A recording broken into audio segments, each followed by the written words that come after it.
ஓம் Sairam, G Sairam. என் அன்பு குழந்தையே, என் சத்தத்தை நீ உன் மனதிலிருந்து கேள். உன் மனதிலிருந்து கேட்கிறாயா? உன் வாழ்வில் நீ எப்படி செல்வாய் என்ற பயத்தை முதலில் நீ தூக்கி எறி. என் ஓசைகள் உன்னை வழிநடத்தி செல்லும். உனக்குள் என் உயிரோட்டத்தை நீ உணர்வாய். கண்மூடி தியானம் செய்து என்னை பார். நான் சொல்வதை கேள். உன் உடம்பு மெய்சிலிர்க்க நீ என்னை பார்ப்பாய். உன் மனம் நிம்மதியில் நிறைந்து இருக்கும். அப்படியான நேரமும் அமையப் போகிறது. வாழ்வில் இனிமைக்கான காலங்கள் உனக்கு அரங்கேறப் போகிறது. நீ யாருக்காக வேண்டுமானாலும் உழைப்பாய். யாரிடம் உன்னிடம் கேட்டாலும் அதற்காக உன்னுடைய அன்பை முழுவதுமாகவே தருவாய்.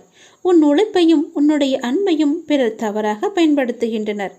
அப்படி அவர்கள் தவறாக பயன்படுத்தும் போது அதற்கான பலனை பிறர் அனுபவிக்கும் போதும் நீ வருத்தப்படுகிறாய்.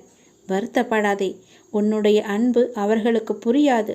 நீ அவர்களுக்காக உழைத்ததை அவர்கள் நன்றி கடனாக கூட பார்க்க மாட்டார்கள். அவர்கள் உன் கர்மாக்களை பாவங்களை அனுபவித்து உன்னுடைய கர்மாக்களை எல்லாம் முடிக்கின்றனர். அப்படியே விட்டுவிடு. அவர்களை பற்றி சிந்திக்காதே. போனால் போகட்டும் என்று விட்டுவிடு.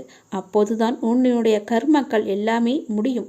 அந்த சமயத்தில் உனக்கு வருத்தம் அளித்தாலும் உன் கர்ம வினைகள் குறைகிறதே என்று நிம்மதி கொள். எந்த சூழ்நிலையிலும் இழந்து போனதையும் தொலைந்து விட்டதையும் எண்ணி கவலைப்படவே கூடாது. நடப்பவை யாவுமே இறைவனின் செயல். நடப்பவை யாவுமே நன்மைக்கே என்ற நம்பிக்கையுடன் உன் லட்சியத்தை நோக்கி முன்னேறி கொண்டே போ. நீ இப்போது சாப்பிடும் சாப்பாடு கூட இறைவன் உனக்கு தந்தது. அது உனக்கு தந்ததால் தான் நீ இப்போது வயிறார நன்றாக எந்த பசியும் இல்லாமல் இருக்க முடிகிறது. இதுவும் பாபாவின் செயலே. உன்னுடைய வலி, உன்னுடைய துக்கம், உன்னுடைய கண் பிரச்சனை எல்லாம் எப்போது தீரும் என்று என்னிடமே நீ அடிக்கடி முறையிட்டு கொண்டே இருக்கிறாய். நீங்கள் எப்போது கேட்டாலும் நன்றாக இருப்பீர்கள் என்று தானே சொல்கிறீர்கள். அப்படியென்றால் என்னுடைய வழிகள் எல்லாம் அப்படியே இருக்கிறதே, எந்த நன்மையும் நடக்கவில்லையே என்கிறாய். சரிதானே? நீ அப்படித்தான் என்னிடம் வந்து கேட்டாய். கொஞ்சம் நாள் எனக்காக நீ பொறுத்திரு. உன்னுடைய வேண்டுதல் எல்லாமே நிச்சயமாகவே பலிக்கும். நீ அனுபவிக்கும் துயரங்களையே நீ பெரிதாக நினைத்து கொண்டிருக்கிறாய். விட்டுவிடு. அது உன்னை தாக்காமல் இருக்கவே நான் இங்கு போராடி கொண்டிருக்கிறேன். அதனால் எல்லாமே சரியாகிவிடும். நான் இருக்கிறேன் உனக்கு நல்லது செய்ய. எதற்காகவுமே நீ அஞ்சாதே. உன் பொறுமையை சோதிக்கும் அளவுக்கு உறவோ நட்போ உடனிருக்கும் நபர்களிடமிருந்தோ எதிர்பாராத நேரத்தில் சோதனைகள் நெருக்கடிகள் வந்தாலும் அதன் கடினமான நேரங்களை நீ அமைதியுடன் கடந்துதான் ஆக வேண்டும். உனக்கு பக்கபலமாய் நான் இருக்கிறேன் என்பதை மறவாதே. அந்த நிமிடம் அந்த பொழுது நீ அமைதியாக இருந்துவிடு.